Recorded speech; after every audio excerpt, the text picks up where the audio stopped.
بسم اللہ الرحمن الرحیم ناظرین، میں ہوں جاوید بلوچ اور امید ہے آپ لوگ خیریت سے ہوں گے۔ آج کے جو ٹاپکس ہیں، جو خبریں ہیں، وہ اس حوالے سے بڑی اہم ہیں کہ اس میں ہم کور کریں گے کہ الیکشن کے انعقاد کے حوالے سے جو فیصلہ ہونا ہے اس کا کیا بننے جا رہا ہے، الیکشن کب ہوں گے اور کتنی تاخیر سے ہوں گے، اور جو حلقہ بندیوں کے حوالے سے سوالات اٹھائے جا رہے تھے اس کا کیا بنے گا۔ ظاہری بات ہے، حلقہ بندیوں کے بعد الیکشن جو ہے وہ ہونے ہیں، تو ان حلقہ بندیوں کا جو ہے وہ فیصلہ کیا ہونے جا رہا ہے، اور الیکشن کمیشن جو ہے وہ کب ڈیٹ اناؤنس کرے گا الیکشن کے حوالے سے، کیونکہ تمام پارٹیوں کو اس کا انتظار ہے، اور سپریم کورٹ آف پاکستان کی نظر بھی الیکشن کمیشن پر ہے۔ اور آپ کو علم میں ہے کہ چند روز پہلے الیکشن کمیشن کی جو درخواست تھی، اپیل تھی، وہ بھی مسترد ہوئی، اور 14 مئی کا جو پنجاب کے الیکشن کے حوالے سے فیصلہ تھا وہ برقرار رہا ہے۔ تو اس حوالے سے ہم آپ کو اپڈیٹ کرنے جا رہے ہیں۔ پھر سپریم کورٹ کے اندر جو نیب ترمیمی آرڈیننس کے خلاف تحریک انصاف کے چیئرمین عمران خان کی درخواست پر سماعت ہو رہی ہے، اس 3 رکنی بینچ میں اختلاف جو ہے وہ بڑھتا جا رہا ہے، اور اس میں شدت آتی جا رہی ہے۔ پہلے بھی اس بینچ میں جسٹس منصور علی شاہ نے اپنا اختلافی نوٹ دیا تھا، اور اس بینچ کی جو ہیئرنگ ہے اس کیس کی، اس سے اختلاف کیا تھا، اور آج ان کا ایک 4 صفحات پر مشتمل ایک اختلافی نوٹ جو ہے وہ بھی اس تحریری حکم نامے میں، جو 29 تاریخ کو سماعت ہوئی تھی، 29 اگست کو، اس میں جو ہے ان کا اس حکم نامے میں 4 صفحات پر مشتمل ایک اختلافی نوٹ جو ہے وہ بھی انہوں نے لکھا ہے۔ اس پر ہم بات کرنے جا رہے ہیں کہ آخر جو ہے وہ سپریم کورٹ کیا میں کہ اس کیس میں جو اختلاف چل رہا ہے وہ اس کا آئندہ آنے والے دنوں میں یا اس فیصلے پر کیا اثر پڑ سکتا ہے۔ پہلے ہم آپ کو آگاہ کریں کہ آج الیکشن کمیشن کی طرف سے ایک اعلامیہ جاری کیا گیا ہے، جس میں یہ کہا گیا ہے کہ جو حلقہ بندیاں ہیں ان کی اشاعت 30 نومبر تک کر لی جائے گی۔ پہلے یہ اشاعت مکمل ہونی تھی 14 دسمبر کو، اور اب الیکشن کمیشن کا یہ کہنا ہے کہ ہم اسے مزید 2 ہفتے پہلے لے آتے ہیں، اور 30 نومبر تک جو ہے وہ اگر یہ اشاعت مکمل کر لی جائے تو پھر ان کا یہ بھی کہنا ہے الیکشن کمیشن کا کہ ہم جلد از جلد الیکشن کی تاریخ بھی جو ہے وہ اس میں دیں گے، تاکہ الیکشن جو ہے وہ بر وقت ان کا انعقاد جو ہے وہ یقینی بنایا جا سکے۔ یہ بڑی اہم ڈیولپمنٹ ہے، اور الیکشن کمیشن کی طرف سے ایک بڑا مثبت اشارہ ہے کہ الیکشن یہاں پر جو ہے وہ مختلف قسم کے تحفظات پائے جا رہے ہیں، مختلف قسم کے شکوک و شبہات جو ہے وہ پائے جا رہے ہیں کہ الیکشن کب ہوں گے، الیکشن ہوں گے بھی صحیح یا نہیں، یا نگران سیٹ اپ جو ہے وہ طول اختیار کرے گا۔ تو اس میں آج کے اس اعلامیہ میں جو ہے وہ ایک اشارہ مل رہا ہے کہ الیکشن کمیشن جو ہے وہ عام انتخابات کا انعقاد جو ہے وہ جلد از جلد کرانے کے لیے پرعزم ہے۔ تو اگر یہ 30 نومبر کو حلقہ بندیوں کی اشاعت مکمل ہوتی ہے تو پھر آگے 90 ڈیز کا اگر آپ وقت جو ہے وہ اس کو کاؤنٹ کریں تو دسمبر، جنوری اور فروری، یہ 3 ماہ ہیں۔ 90 ڈیز جو ہے اس میں جو ہے وہ فروری کے مہینے میں پورے ہوتے ہیں، تو موسٹ پرابلی جو ہے وہ فروری کا مہینہ جو ہے وہ الیکشن کا ماہ قرار دیا جا رہا ہے، اور اس میں الیکشن کا انعقاد یقینی بنانے کے لیے الیکشن کمیشن بھی اپنی ورکنگ کر رہا ہے، اور تمام سیاسی جماعتیں بشمول پیپل پارٹی، چونکہ پیپل پارٹی جو ہے وہ مسلسل یہ دباؤ بڑھا رہی ہے کہ ہمیں 90 دن کے اندر الیکشن چاہیے۔ وہ حلقہ بندیوں پر بات نہیں کر رہے،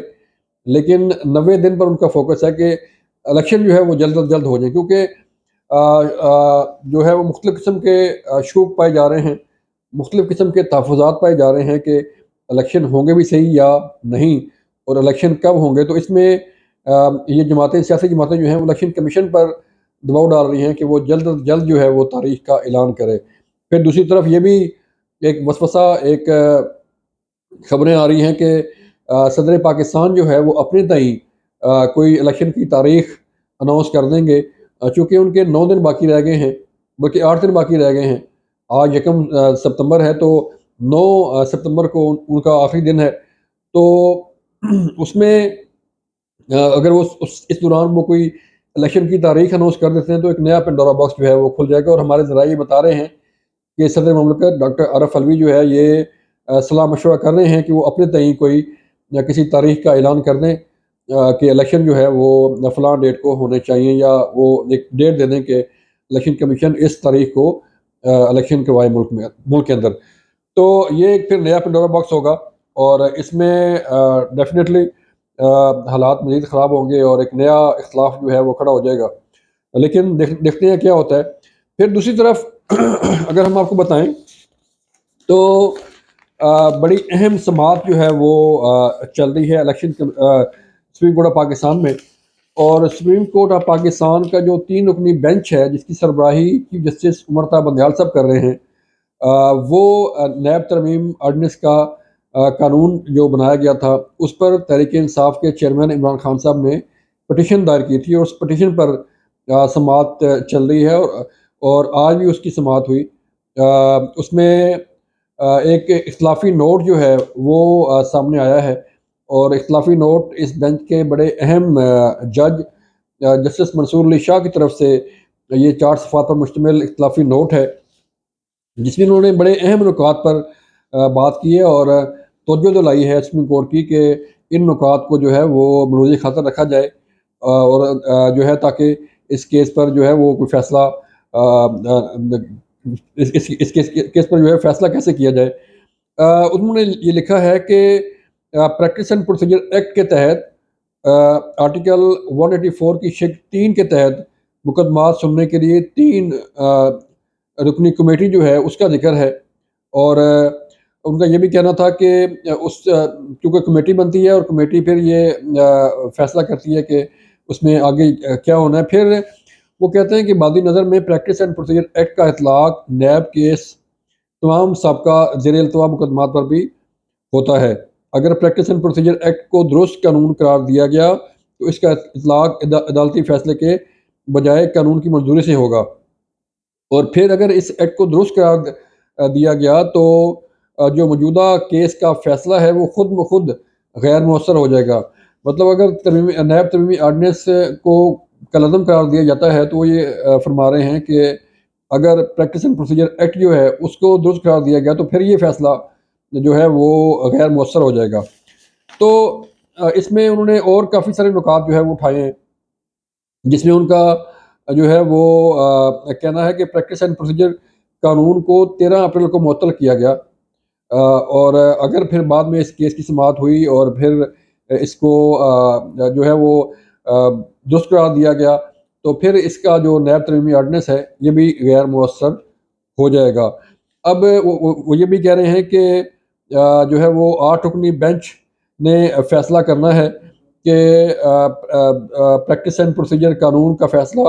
3 رکنی بینچ نے نہیں کرنا بلکہ 8 رکنی بینچ نے یہ فیصلہ کرنا ہے، اور وفاقی حکومت کا یہ کہنا ہے کہ قانون کو معطل نہیں کیا جا سکتا، یہ طے کرنا بھی 8 رکنی بینچ کا کام ہے۔ تو جو جس طرف اشارہ کیا جا رہا ہے اور جس طرف جو ہے وہ اختلاف کیا جا رہا ہے جن امور پر، وہ بڑے امپارٹنٹ ہیں اور ان پر غور کرنے کی ضرورت ہے۔ لیکن چونکہ اب 15 دن رہ گئے ہیں چیف جسٹس عمر طاہر بندیال صاحب کے، اور 16 ستمبر کو ان کا لاسٹ ڈے ہے۔ اس کے بعد ملک کے نئے چیف جسٹس قاضی فائز صاحب جو ہے وہ اپنے عہدے کا چارج سنبھالیں گے۔ تو ان 15 دنوں میں اگر اس کیس کا فیصلہ ہوتا ہے تو بعد میں کیا یہ فیصلہ جو ہے وہ غیر مؤثر ہو جائے گا؟ اگر جو ہے وہ پریکٹس اینڈ پروسیجر ایکٹ جو قانون ہے اس پر کوئی فیصلہ آتا ہے تو یہ چیزیں جو بڑی جو ہے وہ غور طلب ہیں کہ ان اختلافات کو مزید طول دینے کی بجائے، ان تنازعات کو مزید آگے بڑھانے کی بجائے، اگر جیسے کہ پہلے بھی کئی کیسز میں مختلف سیاسی جماعتیں اور حکومت جو ہے وہ استدعا کرتی رہی کہ فل کورٹ بنایا جائے، انہوں نے مختلف جج صاحبان پر جو ہے وہ اعتراض بھی اٹھائے، لیکن وہ جو جج صاحبان جو ہیں وہ مختلف بینچز کا حصہ رہے۔ تو یہ صورتحال ہے اس کیس کی بھی، جو ہم نے آپ کے سامنے رکھی، اور پھر پرویز لائی صاحب کی مشکلات جو ہے وہ ختم نہیں ہو رہی، اور کبھی کسی کیس میں ان کو رہائی ملتی ہے اور دوسرے کیس میں انہیں گرفتار کیا کر لیا جاتا ہے۔ تو آج بھی یہی ہوا کہ انہیں اسلام آباد پولیس نے اپنی تحویل میں لے لیا، انہیں گرفتار کر لیا گیا ہے۔ تو صورتحال دیکھتے ہیں کب تک پرویز لائی صاحب جو ہے وہ اندر رہتے ہیں، اور دوسری طرف تحریک انصاف کے چیئرمین جو ہے وہ بھی اپنی سزا بھگت رہے ہیں۔ ان کی تاریخ بھی 13 ستمبر ہے دوبارہ سیف السازش کیس میں، اس کا بھی فالو اپ آپ کو دیں گے مزید۔ اور اس کیس کا بھی جو ہے وہ نیب ترمیمی آرڈیننس کا جو کیس سپریم کورٹ میں چل رہا ہے، اس پر بھی مزید اپڈیٹس آپ کو دیں گے، اور جو الیکشن کمیشن فیصلہ کرنے جا رہا ہے اس کے متعلق بھی آپ کو آگاہ رکھیں گے۔ اپنا خیال رکھیے گا۔ اللہ حافظ۔